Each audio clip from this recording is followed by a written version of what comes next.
창세기 5장 21절부터 24절 짧은 성경이에요. 다 같이 한 목소리로 한번 천천히 읽어보겠습니다. 창세기 5장 21절부터 24절 시작.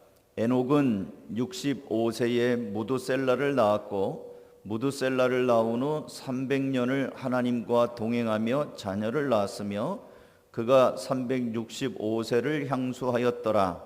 에녹이 하나님과 동행하더니 하나님이 그를 데려가심으로 세상에 있지 아니하였더라. 아멘.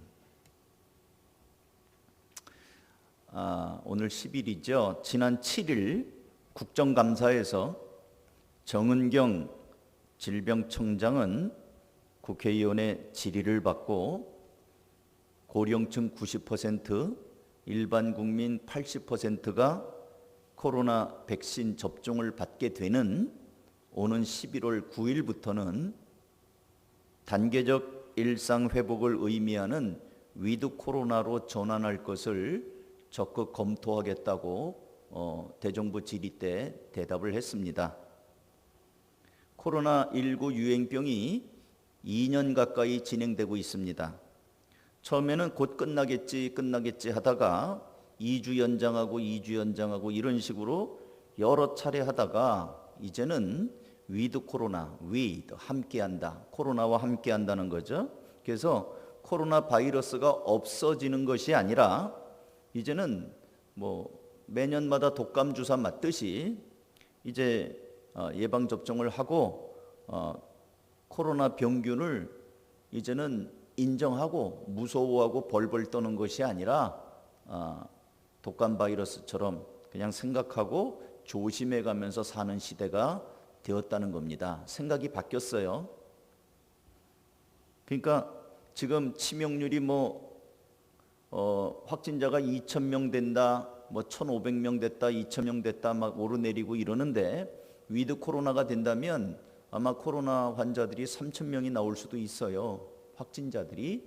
근데 죽지는 않아요. 치명률이라고 하는 거는 확진이 됐다는 것과 코로나 때문에 죽는다는 거는 달라요. 치명률은 죽는 겁니다. 죽는 게 1%도 안 되죠.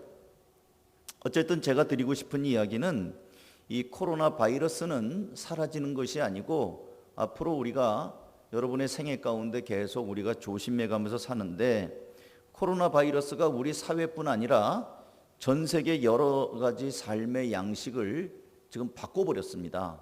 코로나가 사람들의 삶을 여태까지 살아왔던 걸 많이 바꿨어요. 그전에는 직장에는 출근해야 되는 줄 알았습니다. 그래서 문간에 이렇게 출근부 시간 카드가 있어가지고 쩔끄덩 하고 찍으면 시간이 나오고 날짜가 나와서 지각하면은 어쨌다 이런 게 있는데 이제는 재택근무라는 것이 있지 않습니까? 회사 안 나가요. 나오지 말래요. 확진 걸리면. 그래서 집에서 일을 하는 시대가 되었고요. 그 다음에 제가 얼마 전에 한 달 정도쯤 전인가요? 저기 시와에 있는 어느 식당을 갔어요. 고깃집을. 근데 굉장히 넓더라고요. 우리 교회 한 서너 배쯤 되는 넓은 식당인데 종업원이 몇 명 안 돼요. 여직원이. 사람들은 점심때라 굉장히 많았거든요. 근데 우리 그 식당 가면은 이렇게 밀차 밀고 다니잖아요. 그 음식 주문하면 여기 있는 거. 그게 혼자 다녀요. 사람도 없는데 지가 혼자 다니는 거예요. 그래갖고 우리 테이블에서 김치를 더 주문했잖아요. 그러면은 조금 있다가 그 밀차가 혼자 와요. 거기 김치가 있어요. 그러니까 로봇이에요. 로봇. 그러면 여직원이 김치가 거기 있으면 로봇가 그거는 이 수레기 때문에 내려주지는 못해요. 그러면 여직원이 이렇게 지나다니면서 그거를 들어다가 우리 테이블에다 놔주는 역할만 하는 거예요. 이 코로나 때문에 사람들이 이제 병들고 못 나오고 이런다고 하니까 로봇 시대가 됐어요. 그 다음에 교회도 변화가 많이 왔습니다. 우선 일부 교회 지도자들이 지금 정부에 대한 반감을 가지고 데모하고 그런 거 여러분 아시죠? 반정부 시위도 하고 또 신천지 이단을 비롯해서 또 교회에서도 코로나 확진자들이 많이 나왔습니다. 초창기에. 그거를 언론에서 그때는 너무 무서운 나머지 대서특필했습니다. 텔레비에서도 나오고 막 나오니까. 그리고 코로나 소독한다고 뭐 이렇게 하는 무지한 모습들도 막 보여주면서 뭐 소금물 가지고 입을 헹구면 뭐 코로나가 안 걸린다는 등 뭐 이런 식으로 어디 근거도 없는 민간요법으로 막 하는 게 교회에서 하는 모습을 막 텔레비로 막 보여주면서 교회는 코로나 확진자들이 나오는 곳이다. 모이지 말래도 말 안 듣고 자꾸 모이는 곳이다. 이런 부정적인 이미지를 언론이 막 했습니다. 그리고 당국자들도 정부 당국도 교회에 대해서 불공정한 코로나 방역 지침을 연일 발표를 했습니다. 그래서 목회자들이 정부에 항의도 하고 그랬습니다. 왜 일반 식당이나 경기장이나 이런 데는 인원 제한을 그렇게 엄격하게 안 하는데 교회만 뭐 이렇게 10명이 예배드려라 10%가 예배드려라 이런 식으로 단속을 하는가. 하여튼 갈등이 좀 있었습니다. 근데 종합해서 이게 보면 세상 사람들에게 비춰지는 이 교회의 이미지가 코로나를 계기로 해서 더 많이 바닥으로 떨어졌습니다. 아이들이 교회를 안 나옵니다. 부모님들이 교회를 안 보내요. 믿지 않는 부모님들이 그래도 한가족 교회는 그동안 이 지역에서 이미지가 그렇게 나쁘지 않아서 교회 안 다니는 부모님들도 아이들이 교회 가는 건 그렇게 반대 안 했는데 이제는 교회가 나빠서가 아니라 코로나 걸릴까 봐 안 보내는 거예요. 애들 전도 못 합니다. 그전에는 그 교회 앞에서 팝콘을 튀겨서 애들 주면서 애들 만나서 복음도 제시하고 쓰다듬어 주기도 하고 교회로 초청도 하고 근데 그거 지금 어림없어요. 안 됩니다. 큰일 납니다. 못 해요. 그거 하면 신고 들어갑니다. 그런가 하면 전도의 문이 막히는 거죠. 사회적인 거리두기라는 이름으로 예배당에서 대면 예배가 아니라 지금 우리도 이 영상 예배 드리는 우리 성도님들이 지금 많이 계셔요. 근데 대면 예배가 아닌 영상 예배를 드리는 것이 본인들도 영상 예배를 드려야 되겠다는 생각도 했지만 회사에서 교회 가지 말라고 우리 교회 어느 집사님이 저한테 이메일을 보여준 적이 있어요. 목사님, 우리 교회 대표가 직원들에게 이런 이메일을 보냈습니다. 당신들이 교회 가서 혹시라도 코로나 확진이 걸리면 생산 라인이 멈추면 그 모든 구상권을 너에게 청구하겠다. 회사 분위기가 살벌합니다. 교회 가는 것이 참 나는 교회 오고 싶지만 이런 분위기에서 참 마음이 힘듭니다. 이거를 우리 교회 집사님 한 분이 저한테 얘기한 적이 있어요. 그래서 제가 그렇죠. 우리가 세상에서 역할을 해야 되는데 그렇게 하십시오. 제가 그렇게 얘기를 했습니다. 아니 목사가 교회 나오라고 해야지 그렇게 하십시오. 나오지 말고 영상 예배 드리라는 게 말이 되냐. 제가 처음에는 우리 노회에서 좀 욕을 먹는 편이었어요. 어쨌든 이렇게 근데 이게 대면 예배가 아닌 영상 예배를 이렇게 강제하고 이러다 보니까 이제 예측하지 않았던 일들이 생기기 시작합니다. 신자들의 믿음이 점점 떨어지기 시작했어요. 약해지기 시작한 거예요. 주일 성수 개념이 없어졌습니다. 주일 성수한 거는 하나님이 아시죠. 근데 하나님만 아는 거하고 사람들도 같이 하는 거하고는 사람의 행동이 달라요. 사람은 혼자 있을 때는 그래서 그런 책도 있잖아요. 아무도 보는 사람이 없을 때 당신은 누구인가. 사람들이 보면 조금 조심하는 게 있어요. 남들의 눈이 있으니까. 근데 하나님만 본다 그러면은 조심을 덜 합니다. 안 보이니까 하나님이. 예배를 드리는 건지 지금 가정에서 예배하는 분들 제가 아까도 시작하면서 얘기한 것이 집에서도 똑같이 드리라고 한 것이 어떻게 보면 담임 목사의 잔소리이기도 하지만 우려이기도 해요. 예배를 드리는 건지 예능 프로처럼 시청하는 건지 예배를 구경하는 건지 이 구분이 안 되져 버렸어요. 다음 세대가 교회를 떠나는 현상은 코로나 이전에도 애들이 교회를 떠났어요. 근데 코로나 때는 더 많이 이 본물이 이 댐이 물이 무너지면 처음에 물이 조금씩 흘러나오다가 한번 뚝방이 무너지기 시작하면 물이 그냥 엄청나게 다 쏟아져 빠져나가는 것처럼 코로나가 마치 뚝방 터진 것처럼 다음 세대가 사라졌습니다. 우리 교회만이 아니에요. 그래서 저는 다음 세대를 놓고 기도할 때마다 앞으로 10년 후 20년 후에 이 한국 교회가 어떻게 될고 매우 우려스럽습니다. 이 교회의 앞날이 걱정이 됩니다. 여기 앉아 계시는 여러분들 50대, 60대들은 앞으로 10년 후, 20년 후면 60, 70대 다 되고 또 어쩌면 하나님께서 다 불러가셨을지도 모르고 그렇지만 다음 세대, 지금 우리 청년들 10년 후, 20년 후 이들이 30대가 되고 40대가 될 때 그들이 이 교회를 이끌어 가야 되는데 과연 한국 교회에 이 사람들이 있는가 걱정스럽습니다. 이런 시대에 이 분위기가 안팎으로 험하고 참 신앙생활하기가 참 쉽지 않은 이럴 때에 우리는 어떻게 신앙생활을 하고 살아야 되겠는가? 그래서 오늘 저는 창세기에서 그때도 어려웠는데 어려운 시대에 하나님과 동행했던 사람 에녹의 생애를 좀 살펴보면서 하나님과 동행하라. 오늘 본문에 보면 두 번이나 나와요. 22절 무두셀라를 낳은 후 300년을 하나님과 동행하며 자녀를 낳았으며 에녹이 하나님과 300년을 동행했던 말 나오고요.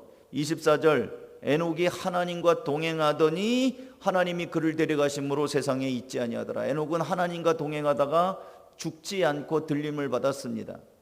이 성경에 죽음을 맛보지 않고 하나님이 데려가신 사람이 딱 두 명이 나와요. 한 명은 오늘 본문에 나오는 에녹이고요. 또 한 명은 회리바람 가운데 올라간 엘리야입니다. 이 두 사람 외에는 다 죽음을 맛보았어요. 근데 에녹과 엘리야 이 두 사람만 죽지 않고 하늘로 갔어요.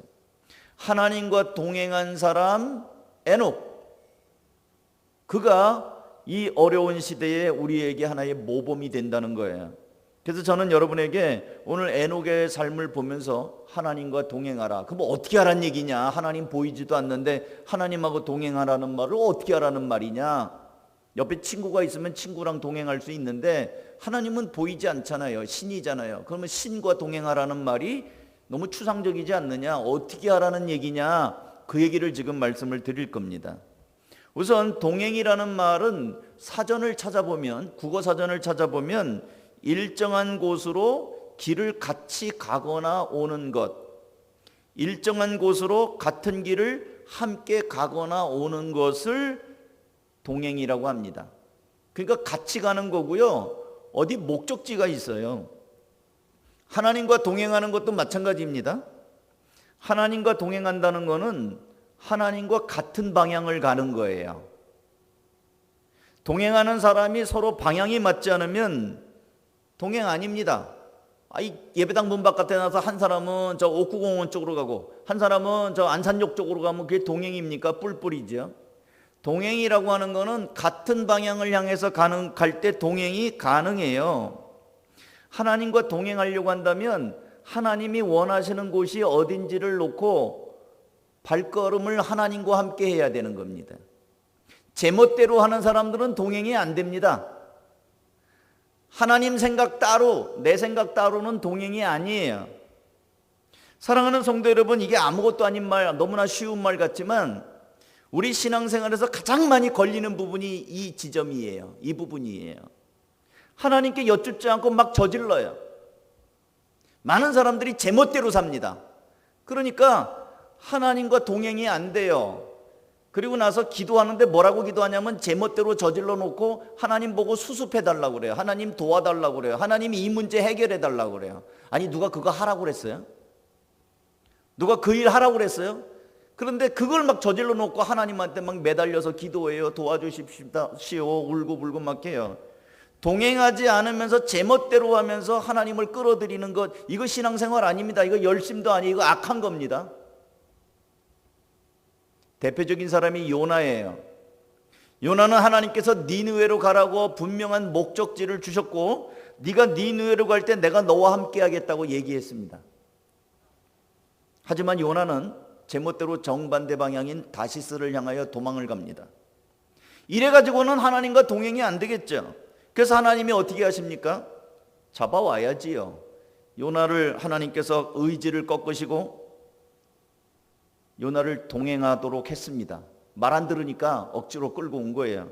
하나님이 사용하신 방법이 큰 바람이었습니다. 요나서 1장 4절 여호와께서 큰 바람을 바다 위에 내리심에 바다 가운데 큰 폭풍이 일어나 배가 거의 깨지게 된지라. 요나가 탄 배, 엉뚱한 곳으로 가는 배를 향하여 하나님이 바람을 내리시니까 폭풍이 일어나서 배가 막 깨질 지경이 됐습니다. 말 안 들으니까 하나님이 그 목을 잡아당기기 위해서 바람 부는 거예요. 또 큰 물고기를 동원하셨습니다. 5절 15절 요나를 들어 바다에 던짐에 바다가 뛰노는 것이 곧 그친지라. 17절 여호와께서 이미 큰 물고기를 예비하사 요나를 삼키게 하셨으므로 요나가 밤낮 3일을 물고기 뱃속에 있으니라. 그러니까 하나님과 동행하기를 거절했던 사람, 제멋대로 저지르는 사람들에게 하나님이 결국 잡아다가 제자리에다 놓는 거예요. 왜 일을 이렇게 힘들게 하냐는 거죠. 하나님께 잘 순종하면은 기분 좋게 순풍에 돛단 듯이 갈 건데, 동행하지 않고 제멋대로 가니까 시간도 걸리고 하나님이 끌어다 오니까 그 과정에 고생한단 말이에요. 몸고생, 마음고생. 물고기 뱃속에 들어가 보셨어요? 아무도 안 들어가 봤죠? 어떤 사람이 물고기 뱃속이 어떨 것인가를 상상했는데 맞는 것 같아요. 거기 뭐 빛이 있겠습니까? 그 아이들이 보는 동화책에 피노키오 이야기가 있잖아요. 피노키오가 그 고래 뱃속에 들어가는 장면이 있잖아요. 얘기 가운데. 어쨌든 빛도 없고 그걸 몸에 먹었던 거를 녹여야 되니까 질적질적한 그 위액 같은 것도 나올 것이고 얼마나 거기가 좋지 않은 곳이겠습니까? 인생의 고생이 있죠. 그리고 하나님께서는 요나를 정신 차리게 하기 위하여 박농쿨을 예비하시고 벌레를 예비하십니다. 요나서 4장 6절 하나님 여호와께서 박농쿨을 예비하사 요나를 가리게 하셨으니 이는 그의 머리를 위하여 그늘이 지게 하며 그의 괴로움을 면하게 하려 하심이었더라. 요나가 박농쿨로 인하여 크게 기뻐하였더니 하나님이 벌레를 예비하사 이튿날 새벽에 그 박농쿨을 갉아먹게 하여 하심에 시드니라. 그 하나님 앞에 제멋대로 사는 사람에게 박농쿨을 줘서 시원하게 했다가 그것도 갉아먹어가지고 또 아주 그냥 고통스럽게 하는 거예요. 여러분, 돈이 좀 보인다고 해서 막 하나님하고 상관없이 가잖아요. 그게 잠깐의 박농쿨일 수 있어요. 근데 하나님이 또 벌레를 주셔가지고 다 쏟아버립니다. 재산이 참 허무해요. 재물이 참 허무합니다. 많은 사람들이 돈이 죄일이라고 생각하는데 돈이 쉽게 들어온 돈은 쉽게 나가는 거예요. 사랑하는 성도 여러분, 하나님께서는 한번 내리신 명령을 잊어버리시거나 무관심한 분이 아닙니다. 오히려 하나님의 명령을 잊어버리기도 하고 신경 쓰지 않는 게 우리들이죠. 하나님은 안 잊어버리는데 우리가 잊어버려요. 하나님께서는 말씀하시고 순종을 기다리시고 점검하십니다. 그 말을 잘 듣고 있나? 그러므로 사랑하는 성도 여러분, 하나님께서 여러분에게 내 뜻은 이것이다, 너희들이 이렇게 살기를 원한다라고 하는 어떤 말씀을 통해서든지 기도를 통해서든지 여러분이 성경을 읽다가 하나님의 마음을 느끼시고 알게 됐다면 같이 가시기 바랍니다. 하나님 편과 함께 같이 가는 거예요. 하나님 편에 서서. 그게 하나님과 동행하는 겁니다. 동행은 같은 목적지, 같은 방향을 향하여 가는 것이 동행이에요. 하나님의 뜻에 순종하는 것이 동행이에요. 그 다음에 또 동행이라고 하는 것은 또 뭐냐? 보조를 맞추는 겁니다. 이 사람들은 발걸음이 빠른 사람도 있고 좀 느린 사람이 있어요. 같이 가다 보면 저만큼 뚝 떨어져서, 제가 우리 목사님 사모님들 10명하고 한번 길을 걸어간 적이 있어요. 발 빠른 사람은 자기들끼리 얘기하다 저만큼 가버리고 좀 느린 사모님들은 저만큼 처지고, 그 동행이 아니에요. 그렇게 가다 보면은 끼리끼리가 또 되죠. 동행의 반대는 끼리끼리거든요. 우리가 어떤 사람하고 동행한다고 가정해 봅시다. 동행이라고 하는 거는 먼저 가고 뒤로 가고 동행 아니에요. 영어로 동행을, 여기 본문을 뭐라고 돼 있냐면 walking with somebody, 어떤 사람하고 같이 걸어가는 거를 동행이라고 그래요. 함께 걸어가기 위해서는, 함께 동행하기 위해서는 혼자 저만큼 휘척휘척 먼저 가버리는 거 아니에요. 걸음걸이 보조를 맞추고 주거니 받거니 이야기도 해가면서 즐겁게 가는 게 동행이에요. 오늘 우리가 읽은 하나님과 동행한 사람 에녹은 본문 22절에 에녹이 300년을 하나님과 동행하며, 이것도 영어 성경에 그렇게 나와요. 에녹 walked with God. 에녹은 하나님과 함께 동행했다, 걸었다, 이렇게 기록이 되어 있어요. 앞서 말씀드린 대로 처음부터 하나님과 방향을 맞추지 않는 사람들이 대부분이고, 처음부터 제멋대로 하는 사람이 대부분이에요. 거기서 많이 탈락. 그 다음에 이제 하나님하고 같이 방향을 잡기는 잡았는데 제멋대로 먼저 가버리거나 처지거나 순종을 더디하거나 하긴 해요. 하긴 해. 근데 나중에 해요. 자기 마음 내킬 때 순종해요. 그거 불순종이에요. 순종하기를 더디하는 것도 불순종에 속한다는 거 기억하시기 바랍니다. 보조가 안 맞아요. 방향은 같다고 얘기하는데, 나 믿는 사람으로 산다고는 하는데 하나님하고 보조가 안 맞아요. 그 동행 아닙니다. 기도해 놓고 순종을 안 해요. 묶어놔요. 솥대 놓고 3년이라는 속담이 있잖아요. 언제 할 건지 몰라요. 성경 읽어야지요. 근데 안 읽은 지가 3년이 넘어. 그건 솥대 놓고 3년이에요. 결심했는데 그 결심은 늘 결심이야. 생각만 해. 그리고 행동으로 실천하지 않아요. 그거는 동행이 아닙니다. 실천적인 면에서 하나님의 뜻이나 하나님의 일하심을 기다리지 않고 이번에는 제 멋대로 앞장서서 막 도장 찍어요. 막 저질러요. 그런 사람들도 많습니다. 동행하는 것처럼 보였지만 아니에요. 잘 들여다보면 처지든지 앞서가든지, 하나님보다 앞서가고 기도보다 앞서가고, 아니면 이 핑계 저 핑계로 순종 안 하고, 그걸 어떻게 동행이라고 하겠어요? 하나님 속을 썩이는 거죠. 자식들도 그런 자식들이 있잖아요. 부모 속 썩이는 자식들, 쓰레기 좀 갖다 버려라. 해가 지도록 안 갖다 버려. 여기 좀 갖다 버려라. 아니 버린다니까요. 내가 알아서 한다니까요. 근데 언제 버릴 거예요? 냄새 나는데 빨리 갖다 버리지.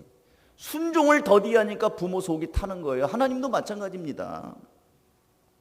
그래서 예수님께서는 마태복음 15장 8절에 이 백성이 입술로는 나를 공경하되 마음이 내게서 멀도다. 입술로는 뭘 못해요? 다 해요. 입술로는. 근데 마음이 멀어. 행동이 뒤따르지 않는 거예요. 하나님을 공경한다고는 하지만 실제로는 자기가 다 함으로 자기 스스로가 하나님이 되어버리거나 안 해요. 밀어놓고. 이거 조심해야 됩니다. 하나님과 동행한다는 거는 하나님과 방향을 맞추는 것인 동시에 하나님과 보조를 맞추는 거예요. 하나님께서는 때때로 우리가 하나님의 뜻을 잘 따르며 순종하는 것을 확인하기 위하여 발걸음을 늦추기도 합니다. 그러면 자기도 늦춰야지요. 여러분, 예수님의 아버지가 예수님 12살에 잊어버린 거 아시지요? 예루살렘에 가다가 동행 중에 있는 줄로 생각하고 계속 갔어요. 근데 예수님 끝까지 안 왔거든요. 예루살렘에 있었거든요. 그럼 가다가 옆에 있는 사람을 봐야 동행하지요. 아니, 자기 생각만 가지고 그냥 간 거예요. 그래서 그냥 가고 보니까 없는 거예요. 하루나 갔어요. 하루나. 난 이거 이해가 안 돼. 어떻게 부모가 12살 먹은 아들이 안 따라오는데 하루길을 그냥 갈 수 있는가? 밥은 안 먹었나? 밥 먹을 때 애 안 찾았나? 하루길을 가도록 몰랐어요. 그러니까 옆에 있는 줄도 모르고 그냥 동행 중에 있는 자기 혼자 생각으로 가버린 거예요. 이런 사람들 많아요. 조심해야 돼요. 하나님과 보조를 맞추려면요, 날마다 하나님 옆에 계신지 하나님 얼굴도 봐가면서 하나님의 뜻을 내가 좀 잘 가고 있는가를 확인해야 돼요. 보조 맞춰야 됩니다. 사무엘서에 보면 사울 왕이 선지자를 기다리지 못하고 하나님께 제사는 드려야 되니까 그거 하나 가지고 자기 멋대로 제사를 드려버립니다. 제사 지내는 게 끝나니까 사무엘이 왔어요. 당신 지금 뭐 한 겁니까? 지금 전쟁은 급하고 군사들은 막 흩어지려고 하고 어차피 예배는 드려야 되고 하나님의 뜻은 구해야 되니까 제가 먼저 했습니다. 당신 늦게 오니까요. 하긴 했죠. 근데 너무 빨랐어요. 기다리지 못했어요. 절차를 무시했어요. 이것도 틀린 거예요. 너무 안 하는 것도 문제고, 너무 무시하는 것도 문제고, 너무 앞서가는 것도 문제고, 이거 동행 아닙니다. 늘 하나님과 동행한다는 것은 말씀을 묵상하면서 하나님이 지금 이거 기뻐하시는지, 내가 지금 이렇게 하는 것이 맞는지 살펴가면서 하는 거예요. 마지막으로 하나만 더 드릴게요. 하나님과 동행한다는 것은요, 끝까지 가는 겁니다. 끝까지. 동행하다가 중간에 새버리는 사람들이 많아요. 마라톤 선수들이 수천 명, 수만 명이 뛰어요. 이게 전체 마라톤 할 때 보잖아요. 가끔씩 TV에서 막 많은 사람들 마라톤 하는데 중간에 새는 사람들이 있고요. 어떤 사람은 가끔씩 제가 이 언론에서 보면 부정행위로 수상한 사람도 있어요. 중간에 사람 안 볼 때 차 타고 가. 차 타고 가가지고 한참 간 다음에 또 안 볼 때 또 어디서 내려갖고 빨리 또 새치기해서 가는 사람도 있어요. 불법이죠. 중간에 같이 뛰기는 뛰었는데 하나님하고 동행하겠다고 같이 가기는 갔는데 중간에 변질되고 떨어지는 사람들 참 많습니다. 창세기 5장 21절 에녹은 65세에 무두셀라를 낳고요. 무두셀라 낳은 다음에 몇 년 동안 300년 동안 동행을 합니다. 300년이 적은 세월입니까? 저는 지금까지 목회를 하면서 많은 사람을 만났습니다. 제가 설교자 하우스 우리 정창균 총장님 안 지가 23년이에요. 스승과 제자로 지금도 사랑하고 존경합니다. 아프리카 이원준 선교사님 안 지가 33년이에요. 좋은 친구로 그가 잘 풀릴 때든지 아니든지 건강할 때든지 몸이 아플 때든지 지금까지 좋은 관계가 있습니다.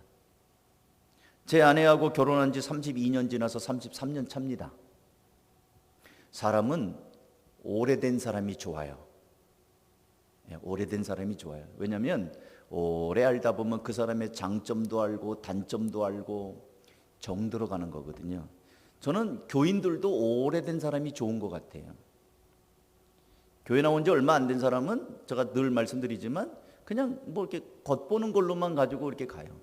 근데 오래된 사람은 이런저런 미운정 고운정이 다 들었어요. 그래서 같이 정들어 가는 것 같아요. 하나님하고 관계도 마찬가지입니다.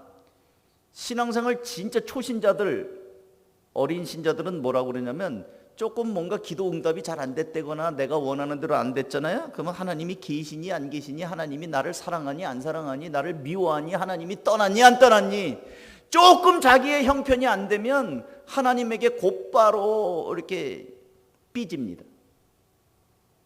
그래서는 믿음이 자라지 않아요. 하나님은 합력하여 선을 이루신다는 거예요. 그 말은 뒤집어 말하면 지금 당장은 뭐가 안 풀리는 것처럼 보일 때가 있어요. 그렇지만 인내해라. 합력하여 선을 이루는 분이니까 하나님을 너무 너의 생각으로 다 집어넣어가지고 지금 기도했는데 오늘 응답이 되고 무슨 하나님이 퀵 배달 서비스입니까? 하나님은 하나님이 인격적인 창조자이셔요. 어쩌다 내 마음에 안 든다고 해서 하나님이 안 계시고 나를 미워하시고 아니라니까요. 교회도 마찬가지입니다. 목사님 설교가 어느 날은 은혜가 될 때도 있고 은혜가 안 될 때도 있고 어떨 땐 시험이 들 때도 있고 왜 안 그러겠어요? 목사도 불완전한데. 근데 그 설교 한 번 듣고 교회를 바꾼대. 아니 나 이 교회 다니지 말아야 되겠다. 뭐 어쨌다 저쨌다. 그래서 교회를 그럼 그 교회가 나 우직하게 다니는 거 아니에요? 또 바꿔요. 교회를 진짜 바람개비처럼 팽팽 돌면서 여기저기 떠돌아다녀요. 그럼 정착이 되겠습니까? 하나님과 동행이 되겠어요? 하나님과 동행하다 보면요 비바람도 붑니다. 뜨거운 태양도 머리를 쬐요. 때로는 돌뿌리에 넘어지기도 합니다. 그래도 목적지가 있고 하나님이 함께 하시기 때문에 반드시 우리는 도착할 겁니다. 이 세상에 하나님이 꼭 내 마음에 들어서 믿는 거 아니에요. 하나님의 은혜와 사랑이 있고 그런 것이지 내 비위를 맞추기 위한 하나님이 아닙니다. 교회도 마찬가지예요. 내 마음에 꼭 드는 교회는 없습니다. 나도 내가 마음에 안 드는데 어떻게 다른 사람이 있는 이것이 마음에 들겠어요? 그냥 부족하면 부족한 대로 서로 이해하고 맞춰가고 그렇게 하는 거 아니겠습니까? 인내가 필요해요. 그래서 에녹이 300년 동안 하나님과 동행했다는 것이 귀한 겁니다. 사랑하는 성도 여러분, 하나님과 동행하는 것은 쉽지 않은 일입니다. 인간이 어떻게 하나님하고 동행합니까? 여러분 이렇게 한번 생각해 보세요. 여러분이 10층에 산다고 생각해 보세요. 날마다 10층을 걸어 올라가고 걸어 내려온다고 생각해 보세요. 얼마나 힘들겠어요. 근데 엘리베이터를 타면 10층까지 쑥 올라가고 내려올 때도 쑥 내려오잖아요. 몸을 엘리베이터에다 맡기면 세상이 편합니다. 하나님과 동행하는 것도 내가 어떻게 힘쓰고 용 써가지고 이렇게 되려고 하면 힘들어요. 그냥 하나님께 맡기는 겁니다. 베드로전서 5장 7절에도 그렇게 말씀해요. 너희 염려를 주께 맡겨버려라. 이는 저가 너희를 권고하심이니라. 맡기는 거예요. 이게 동행의 아주 기본입니다. 하나님께 맡기는 자들에게 함께 해주시고 하나님이 해결해 주신다고 말씀합니다. 그죠? 하나님이 좋으신 분이다, 사랑하시는 분이다, 하나님께 맡기고 걱정스러운 마음, 불안한 마음 막 찾아오면 기도하는 거예요. 하나님, 이게 참 나를 불안하게 하는데 하나님 이 문제 맡아주십시오. 내 마음의 불안함을 걷어가 주십시오. 이게 동행이에요. 끝까지. 에녹의 300년. 사랑하는 성도 여러분, 처음에 서두에 말씀드렸던 것처럼 지금은 코로나 시대입니다. 코로나 안 없어집니다. 위드 코로나. 조심하면서 코로나와 함께 살아야 돼요. 교회에 대한 이미지가 바닥에 떨어진 시대입니다. 전도는커녕 예수 믿는 크리스찬이라고 어디 가서 말하기도 부담스러운 때가 있어요. 실제로 우리 교회를 잠깐 다니던 어떤 분은 저한테 전화를 해가지고 긴 시간 동안 전화로 저한테 넋두리도 했다가 퍼붓기도 했다가, 목사님들이 왜 그러냐고, 나 교회 다니는 거 부끄러워서 교회를 못 다니겠다고, 이제는 교회 그만 나가야 될까 보다고 막 저한테 막 퍼붓었어요. 그때 제가 그렇게 얘기를 했죠. 목욕물이 더럽다고 그 욕조에 들어있는 애까지 버리는 부모는 없다. 교회 사람들이 더럽고 문제가 많다고 해서 그 안에 있는 예수까지 버리면 안 된다. 우리가 믿는 건 예수님이지 그 목욕물을 그걸 우리가 취하는 건 아니지 않느냐. 그렇게 얘기를 제가 했어요. 그리고 전화는 끊었는데 알아들었는지 못 알아들었는지 교회는 안 나오고 있어요. 그리고 영상이에요. 영상으로 돌아갔는데 예배하는지 안 하는지 안 하는 것 같아요. 눈에도 보이지 않는 코로나 병균이 무섭다고 교회를 다니는 사람들에 대한 부정적인 평판 때문에 많은 사람들이 교회를 떠나는 시대입니다. 예수를 버리는 시대입니다. 이런 것을 아신 예수님께서는 누가복음 18장 8절에서 인자가 올 때에 세상에서 믿음을 보겠느냐, 인자가 올 때 그때까지 하나님과 동행하는 사람이 과연 얼마나 되겠느냐, 이렇게 말씀하셨어요. 그만큼 주님과 동행하는 것이 어려운 때에 우리가 환경적으로 그런 때에 살고 있다는 거예요. 바라기는 한가족교회 성도들 모두 비록 작은 교회지만 또 당시 에녹이 얼마나 세상에서 유명하고 표시가 났겠어요. 그 악한 세상에서. 그랬지만 그가 하나님과 동행함으로 날마다 기쁨이 가득하고 하나님께 들림받은 성도가 되었던 것처럼 여러분들 이 시대에 참으로 어려운 시대이지만 에녹 다음이 노아 시대 아닙니까? 세상이 망하는 시대잖아요. 에녹은 창세기 5장, 노아의 홍수는 창세기 6장부터 시작되는 거거든요. 험한 세상에서 에녹 비록 미미한 작은 한 사람의 신자였지만 하나님과 동행함으로 그가 하나님을 누리고 하나님이 들어주시는 그런 은혜를 경험했던 것처럼 이 험한 시대의 제2, 제3의 에녹처럼 여러분 하나님과 동행함으로 그 기쁨과 그 은혜가 충만하시기를 주님의 이름으로 축복합니다. 기도하겠습니다. 오늘 들으신 말씀 생각하면서요, 제가 너무 이렇게 어렵게 말씀드렸다고는 생각지 않는데요, 하나님과 동행하는 것, 하나님과 같은 방향, 하나님과 같은 보조, 인내함으로 300년, 그게 에녹이었다면 우리도 그렇게 한번 살아보자는 겁니다. 이 험한 세상, 에녹 때나 지금이나 거의 비슷합니다. 결단하고 하나님보다 앞서지 않겠습니다. 또 더디 순종하지 않겠습니다. 같은 방향으로 내 마음대로 하지 않겠습니다. 인내하겠습니다. 기도합시다. 하나님, 이 시간에 께서 인도하셔서 때를 따라 도우시는 하나님의 은혜와 지혜를 받게 하시고 그렇게 감당할 수 있도록 역사하여 주시옵소서. 인도하시고 사랑하는 성도들을 붙잡아 주시고 은혜를 주셔서 기름 부으시고 능력으로 역사하여 주시옵소서. 과 감사함이 있게 하시고 날마다 누릴 수 있도록 하나님 도우시고 인도하여 주시옵소서. 주의 크신 능력으로 우리 성도들을 붙잡아 주시고 이겨내게 하시고 또 하나님께서 주시는 기쁨과 감사의 열매들이 있게 하여 주시옵소서. 주님 함께하여 주시옵소서. 하나님 아버지, 에녹이 살던 시대는 노아의 홍수 직전으로 세상이 악하고 그 악독이 하늘에 사무치는 때였습니다. 그런 가운데에서도 하나님과 동행하며 평범하게 자녀를 낳으며 일상을 살며 또 하나님의 은혜를 누리며 살았던 에녹처럼 다를 바 없는 이 세상에서 우리 한가족교회 성도들이 그렇게 하나님과 동행하며 하나님 주시는 기쁨과 은혜 가운데 살게 하시고 천국의 소망으로 들림받는 귀한 성도들 다 되게 하여 주시옵소서. 축복하고 예수님의 이름으로 기도하옵나이다. 아멘.